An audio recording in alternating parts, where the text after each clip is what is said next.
Galera, bom dia ou boa tarde aí no Brasil.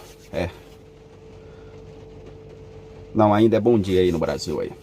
Aqui são 3 horas da tarde. Deixa eu dar uma olhada aqui no meu relógio. Meu relógio tá tic-tac, tic-tac, tic-tac, tic-tac, tic-tac. A onça vai beber água. A onça vai beber água. Pessoal, é o seguinte, quero fazer esse vídeo aqui pra vocês aqui. Tem um vídeo aí rolando aí no Instagram. Um vídeo lá do nosso ministro Barrosinho, que denuncia todas as maracutaias do PT, certo? O escândalo de corrupção que o PT cometeu quando estava no governo.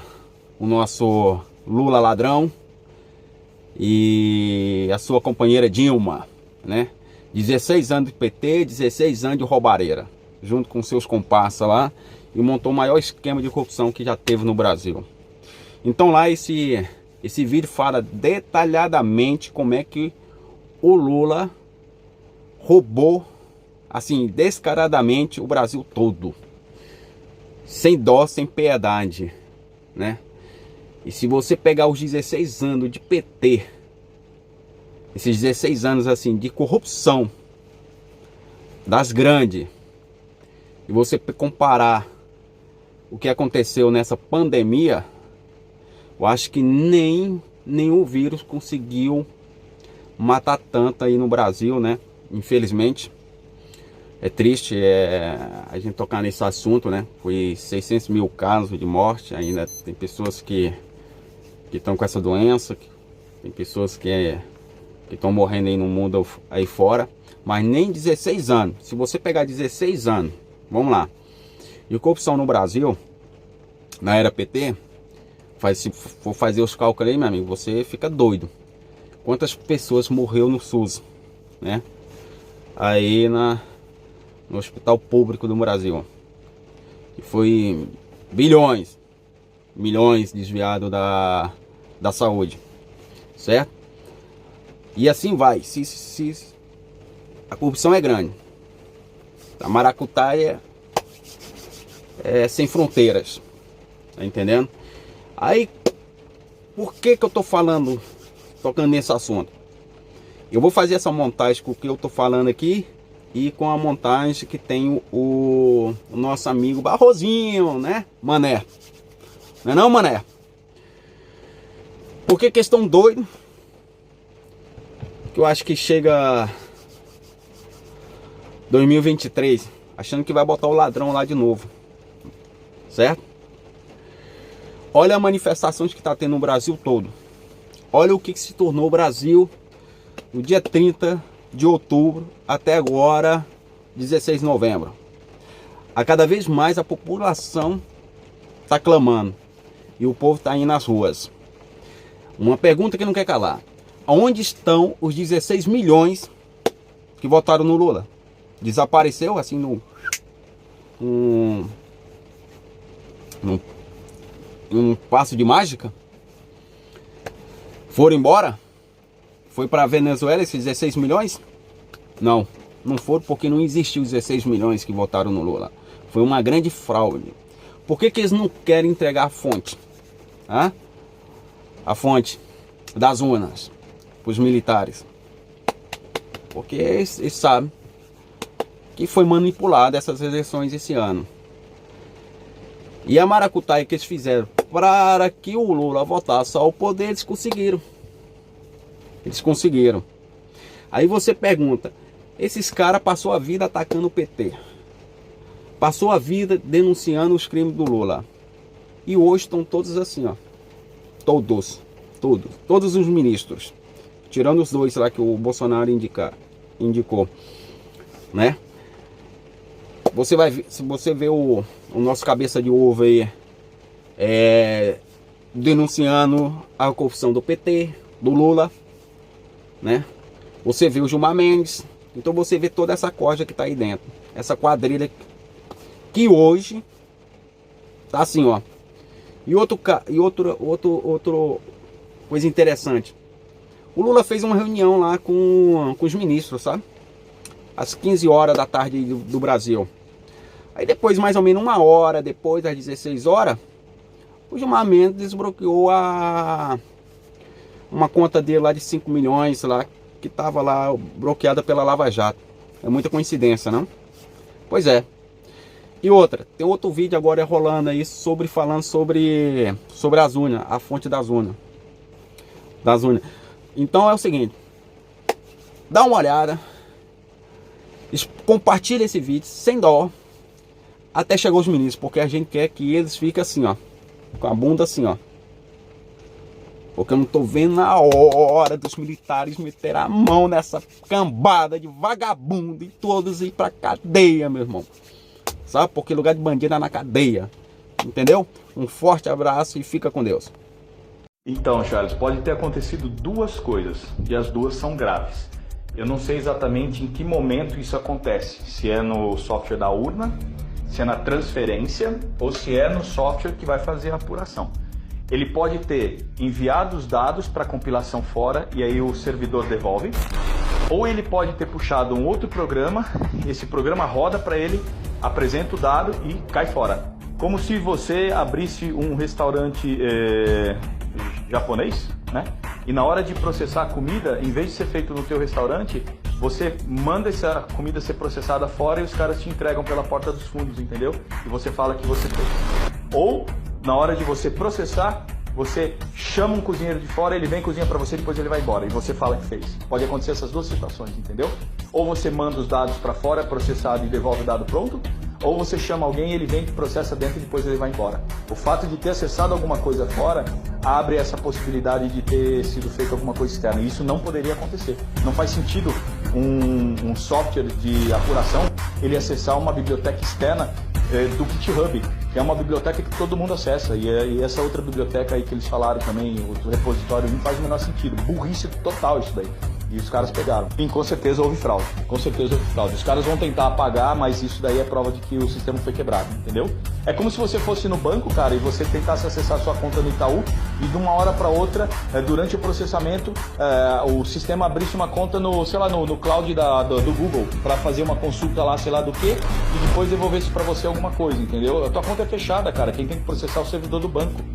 Não tem outro servidor para fazer isso. É para isso que se investe puta grana, milhões, né, de reais, para você fazer o processamento trancado. Ele tem que ser fechado, não pode ser aberto. Ainda mais sistema de apuração. Cagaram, cara. Isso aí tem que ir cadeia. Então, é por isso que eles querem o código-fonte. Porque se eles pegarem o código-fonte original, que faz esse, ele tem que apresentar o mesmo comportamento, entende?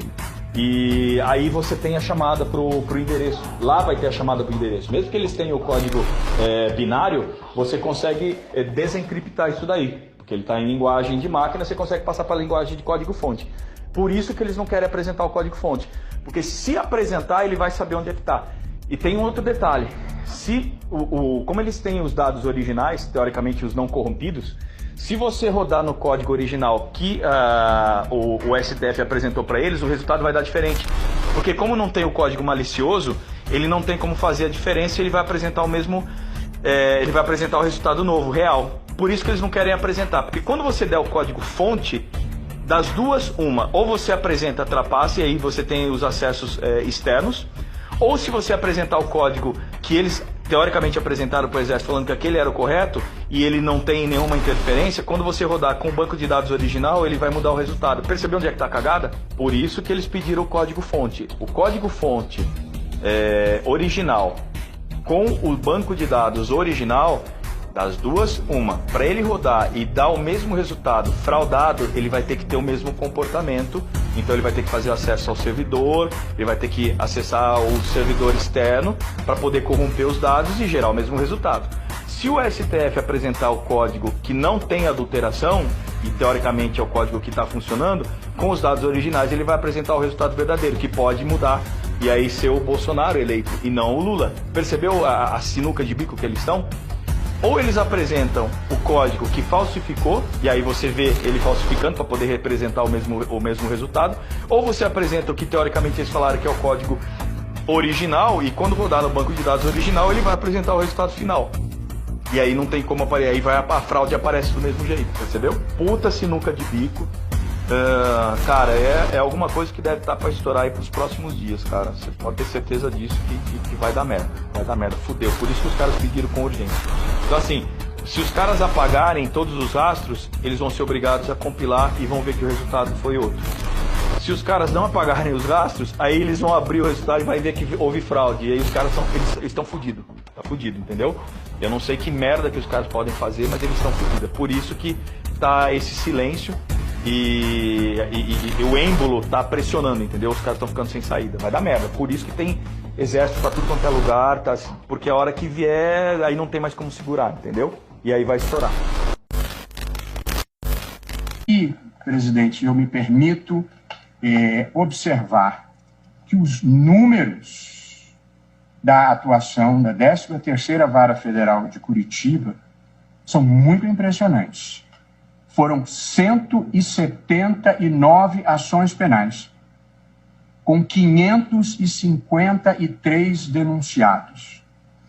Houve 174 condenações em primeira instância, confirmadas em segunda instância. Celebraram-se 209 acordos de colaboração e 17 acordos de leniência. Foram devolvidos aos cofres públicos 4,3 bilhões de reais que haviam sido desviados. E os valores previstos para serem recuperados com os acordos de leniência das empresas que praticaram delitos atingem 12,7 bilhões de reais. Foi uma operação que revelou um quadro impressionante e assustador de corrupção de norte a sul e de leste a oeste no Brasil. Um quadro de corrupção estrutural, sistêmica e institucionalizada. Compravam-se maiorias políticas com a corrupção, almejavam-se cargos públicos para desvio de dinheiro e financiava-se a política e o próprio bolso com dinheiro público desviado. Além de estrutural, era uma corrupção sistêmica, porque uma engrenagem alimentava a outra. Não foram falhas individuais ou pequenas fraquezas humanas. Eram esquemas profissionais de arrecadação e de distribuição de dinheiros desviados. A obra superfaturada irrigava o pagamento do marqueteiro. A propina na obtenção do financiamento público irrigava o caixa 2 da campanha. Tudo lavado em offshores não declaradas, em sucessivas camadas de empresas de fachada para disfarçar a corrupção. Saque do Estado brasileiro e, em última análise, saque do povo brasileiro. Criou-se um mundo paralelo de esperteza e desonestidade que naturalizou as coisas erradas no país. Quem se dispuser a ler o livro da Malu Gaspar, A Organização, verá a fotografia aterradora de um país que se perdeu na história. Está tudo lá. O PT e os seus próceres, o PSDB e os seus próceres, o PP e os seus próceres, o PMDB e os seus próceres, com os valores das propinas e, em muitos casos, com os nomes das contas não declaradas em paraísos fiscais. E não se fale, presidente, em criminalização da política. Levar percentuais em contratos públicos, cobrar pedágio em empréstimos públicos ou receber suborno para dar isenção tributária a quem não merecia ser desonerado, ou cobrar propina para não convocar empresas e indivíduos para as comissões parlamentares de inquérito, não é política. É crime mesmo, presidente. a partir da invasão criminosa de privacidade, passou-se a vazar a conta-gotas cada fragmento do produto do crime do hackeamento, para que os corruptos se... E aqui, presidente, eu me permito observar que os números da atuação da 13ª Vara Federal de Curitiba são muito impressionantes. Foram